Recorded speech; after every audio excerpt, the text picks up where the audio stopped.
Isko Moreno hints at political comeback. I'm ready if the people need me. Talagang inakyat pa nila yung mga report sa amin. Yung balotang binotohan nila, inakyat pa nila sa third floor, sa second floor. Oh, thank you very much mga batang Maynila. Thank you very much sa mga nanay at tatay ko. Thank you very much.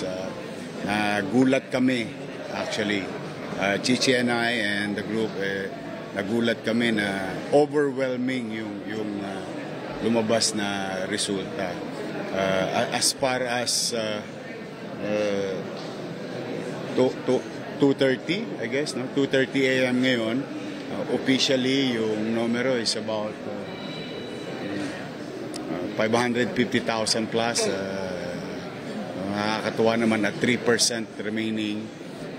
But for the meantime, I think we were advised by COMELEC na mag-re-recess sila.